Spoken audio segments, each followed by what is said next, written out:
Assalamualaikum. So as I mentioned before that I will be starting a class on Sarf. So here we are. So if you haven't subscribed to the channel, please subscribe to it and please like the video and try to comment if possible. Okay, even if you dislike the video, you can leave a negative comment. So there are lots of books for Surf. Okay, I mean there might be even more than 1,000 books, but each basically has their own methodology of teaching. Like for example, the books written by English scholars or English Orientalists, okay, have their own method of teaching Surf. Okay, they call morphology. So the problem arises when the person who is teaching doesn't basically know the method of the book. Okay, so it is kind of very difficult for me to teach from those books. Okay, because I learned from Urdu books. Okay, so I couldn't basically find any similar method except this book, which was written by one of my own teachers. Okay, he is my teacher, but I don't think he might even remember me these days. So this is the book basically, At-Tasrif al-Wazih. Okay, it is basically written in similar style as those written in the Indian subcontinent. So as you might already know, even if you don't, I think I also have a video on this. So there are basically two sciences when it comes to Arabic grammar. First is Nahu, which in English is called syntax, and Sarf, which in English is called morphology. Nahu basically deals with how a word ends and the construction of sentences, while Sarf deals with the building of words. Okay, so Bismillahirrahmanirrahim, Ilmu Sarf.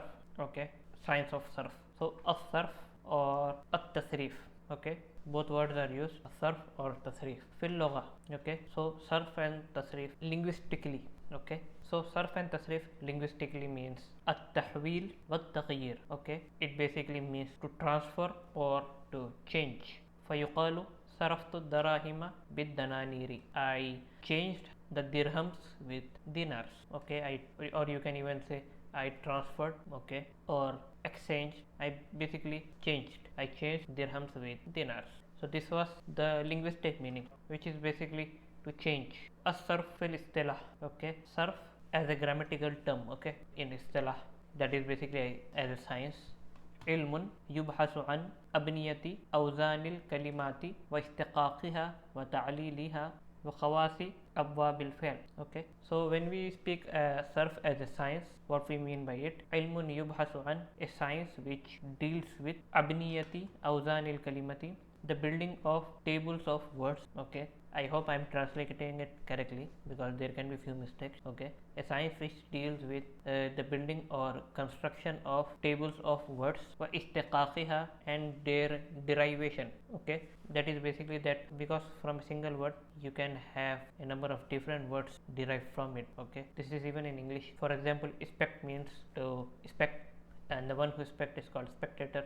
The thing expected. Okay, even the glasses are called spectacle, and you have inspector. Okay, all these are basically derived from same root words even in English. So istiqaqiha wa ta'liliha, this is basically, we are going to leave this definition because this is hard at present. So, but inshallah as we go into detail, then it will become easy. So khawais abwabil fail, and basically khawais means basically speciality, you can say. If I find any better alternate in English, I will write it as a subtitle. Okay, and speciality of patterns of verb. Ilmun yubhasu an abniyati awzanil kalimati. I think you can even translate abniyati awzan as building of patterns of words.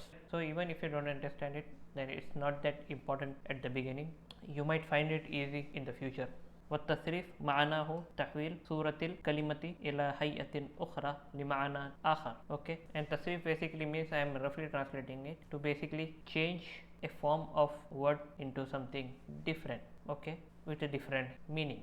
موضوعه, and what is the topic of Sarf? I mean, what are we learning in Sarf? صيغ الكلمات العربية من الاسم والفعل. Okay, we are basically learning structure and construction of Arabic nouns and Arabic verbs. Okay, their structure, their building, etc. And غايته. Okay, and what is the benefit of learning Sarf? الغرض من علم الصرف معرفة الصيغ وطريقة الاشتقاق والتعليل والاحتراز عن الخطأ اللفظي من هذه الجهات. Okay, this basically means, as we read before, to know how the words were made and where did they derive from and how did they derive. Okay, so why did the changes occurred in a word. Okay, and to basically avoid mistakes while pronouncing a word. Okay, now I am leaving this topic. So this is basically related to, so when did the knowledge of surf first came? Okay, so because surf mostly deals with verb, even though it deals with nouns also, but most of the time it deals with verb. So that's why when we study surf, we basically start from the verb, that is fi'l.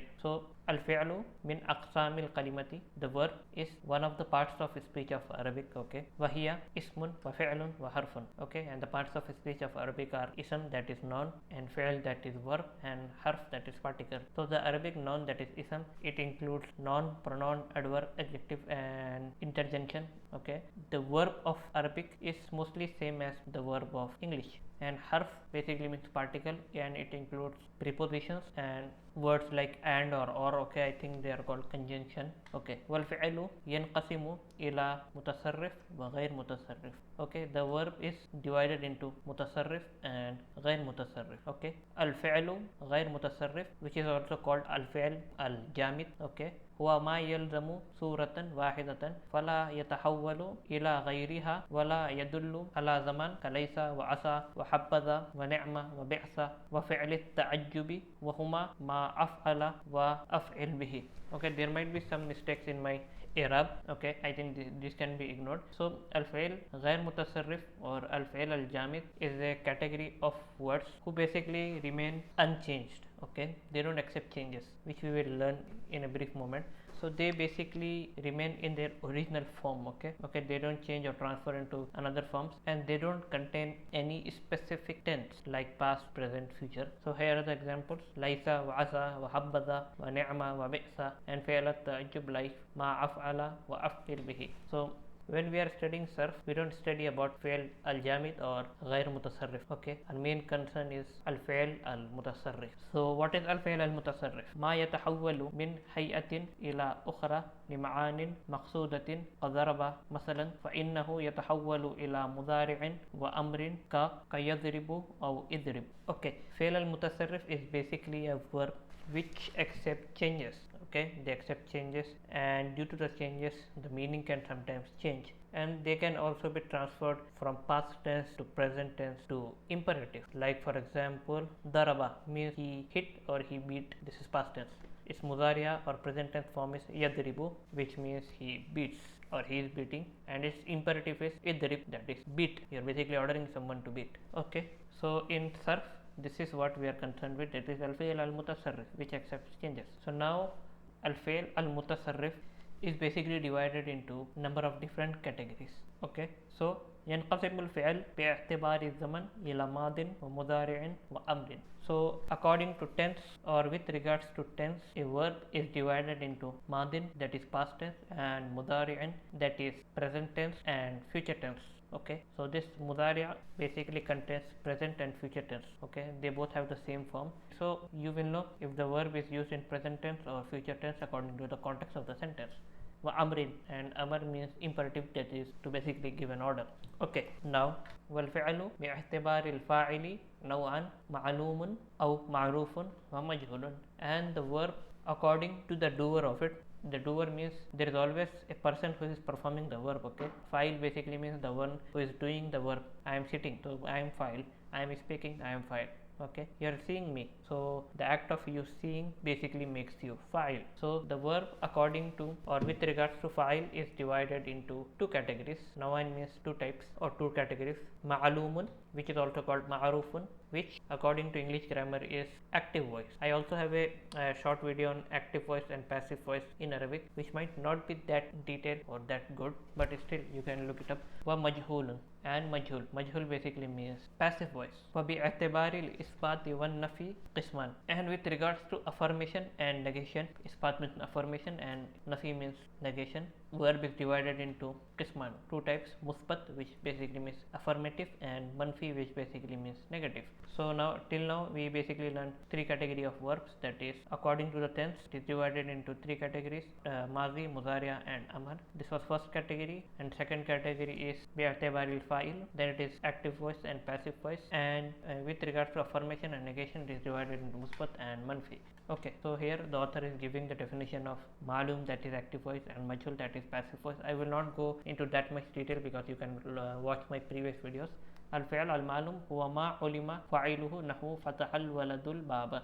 Al-ma'lum, that is active voice, is basically a verb in which you know the person who performed the action. Okay, for example, the boy opened the door, so you know who opened the door, that is the boy. Okay, so the file is present. And al-fi'l al-majhul wa ma la yu'lamu fa'iluhu nahu futiha al-babu. And majhul, that is passive voice, is basically a verb in which you don't know who performed the verb. Okay, so in my previous video I gave an example that, for example, I go to some room and there is a glass of Pepsi and I drink it. Okay, so who is the person drinking it? I. So I will say I drink Pepsi. I am the person who performed the action. Okay, and the action is drinking, and what I drink is Pepsi. And if someone comes and says, where is my Pepsi? Okay, that Pepsi basically belongs to someone else. So in that case, what I want to do is I want to basically hide my name from it. So I will basically say in English, the Pepsi was drunk. Okay, the passive voice of drink is drunk. You can Google it. Okay, which basically means that you're hiding the person, or you don't know the person who performed the action. Your focus is only on the action being done rather than the person doing it. Al-fi'l al-musbat, which basically means affirmative verb. Okay, you're basically affirming a thing, like fataha, he opened; zaraba, he beat; yaftahu, he opens; yazribu, he beats. Okay, and al-fi'l al-manfi basically means negative. You're denying. Like zaraba means he beat, Mazraba means he did not beat, you're denying. Okay, and Fataha, he opened; Ma Fataha, he did not open, you're basically denying it. وينقسم الفعل باعتبار العمل إلى نوعين لازم ومتعد. With regards to or according to its amal, you can translate amal as its function. So a verb according to its function is divided into nawain, the two categories, lazim and muta'addin. I also have a video on this. This is kind of a detailed one, not that much detail, but you can look it up. Fi'l al-lazim means intransitive verb and muta'addi means transitive verb. So here the author is giving the small definition of his own. Al-fi'l al-lazim وما تم معنى حدث الفعل بذكر فاعله ولا يصل إلى مفعول نحو قام الرجل فرح الولد ذهب التلميذ. Okay, intransitive verb is basically a verb in which you basically need the subject of the verb or the doer of the verb. Okay, you don't need an object. For example, I am sitting, the sentence is complete. I slept, sentence is complete. You only had two things, sleep and I. He slept, he and slept, sentence is over. You don't have any doubts. As for al-fi'l al-muta'addi, in this you basically need a verb, person performing the verb, and upon whom he performed it. Okay, for example, I ate, so a question arrived, what? I ate an apple. So here there are three things, the verb eating and I, and the thing I ate, that is the apple. So how can you know if a verb is transitive or intransitive? I said that in my video, that you basically have to ask the question of who or what, only these two questions. Okay, generally. For example, he ate what? He beat who? Okay, as for example, if you say Fawaz slept, you will not say who, what. Okay, why, when, where, that is a different question. We are talking about who or what. So I think the video is getting longer, and I don't hope to gain that much response from it, but inshallah I decided that no matter how bad the reception I get or how bad my videos do, inshallah for the next 6 months I will try to regularly post the videos. Okay, and here is saying وعلامة الفعل المتعدي أن يصاغ منه اسم المفعول فلا يصاغ المفعول والفعل مجهول. Okay, so here I am leaving this because these things might confuse people at the starting, but as we go on to study the subject, then these topics becomes easier to understand. والفعل باعتبار أصله مجرد أو مزيد. Okay, so the verb according to its base, you can say. There is another word for it, I forget it. I think I can't remember the word they use for. Okay, so the verb according to its base or its origin, okay, origin or its original form, is divided into mujarrad or mazid. I think it should have been wa mazid, I can be wrong. Mujarrad is the pure form, the original verb, which basically did not have any extra letters added to it. And as for mazid, then it is a verb which basically contains few extra letters, which many of the time changes the meaning of the verb. So al-fi'l al-mujarrad huwa ma kanat jami'u hurufihi asliyatan. Okay, fi'l al-mujarrad is basically a verb which basically has all of its letters in its original form. Okay, ka kharaja wa dahraja. Okay, there is not a single added letter to it. Wal-fi'l al-mazid huwa ma zida fihi harfun aw akthar. And fi'l al-mazid is basically a verb in which there have been an increase in a letter, in one letter or more than one, like akhraja. Okay, the original one was kharaja. Kharaja basically means he left. So this is the original form, but when this hamza of mazid fihi was added and it became akhraja, now akhraja means to remove. Okay, kharaja means to leave, akhraja means to remove. So kharaja means he left and akhraja means he removed. واستغفر وتدحرج. Okay. ويقسم الفعل باعتبار هيئة حروف الأصلية إلى صحيح كضرب وقرأ أو مد ومعتل كوعد وقال ودعا. So a word according to its root letters. Okay, the word, okay, even in the previous sentences باعتبار أصله, you can translate it with regards to its root. I think I translated it as origin or originate, but it can mean root. Okay, so a verb according to its root letters is divided into sahih and mu'tal. Okay, so in Arabic you basically have letters which are sahih. Sahih means, here it basically means strong, and mu'tal, which basically means defective or weak. Okay, so in Urdu we say huruf al-illa, which basically means weak letters. Okay, the weak letters in Arabic are waw, ya and alif. That's all. So if a verb contains in its original root letters waw or ya, then that verb is considered mu'tal. Okay, the thing is, dealing with these types of verbs is different from dealing with these types of verbs, that is sahih, which does not have waw, ya in its original root letters.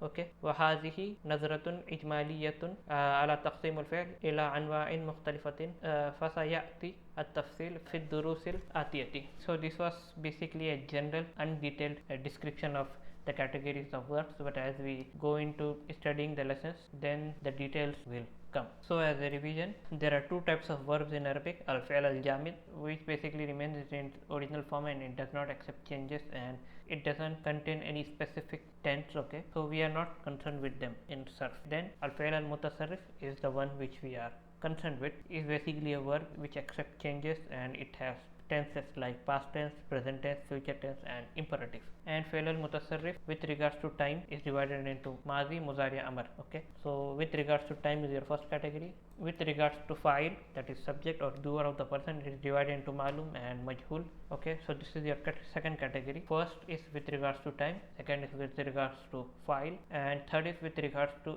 affirmation and negation. This is your third category. And with regards to its function is divided into lazim and mutaaddi. This is your fourth category according to the book. Okay, and bi i'tibari aslihi, and with regards to its original root, it is divided into mujarrad wa mazid. I think this is the fifth category because I forgot if the last one was fourth or fifth. And with regards to its root letters, it is divided into sahih and mu'tal. So inshallah, I hope I did not bore people that much. So in the next class, inshallah, we will start this. So this is basically what we are mostly concerned with when we are learning Sarf, that is verb conjugation. Okay, the most important thing of Sarf is, or which you can say most basic thing of Sarf is verb conjugation. So this is the verb conjugation pattern. Okay, for example, mufrad is singular, musanna is dual. In Arabic, you apart from singular, you also have dual, and jamma means plural. Okay, singular, dual, plural. Mudhakkar form and muannath form. Mudhakkar means masculine, muannath means feminine. Okay, and ghaib means third person. Al mukhatab means second person, and mutakallim means first person. So inshallah, I hope to continue this in the next class. Please, if you have watched this video, like it and subscribe to the channel, and please try to put a comment. Okay, any comment. Okay, doesn't matter if it is negative or positive, because it will help the channel. And even if I have some weaknesses in my early videos, inshallah, that can be corrected in future. So assalamu alaikum.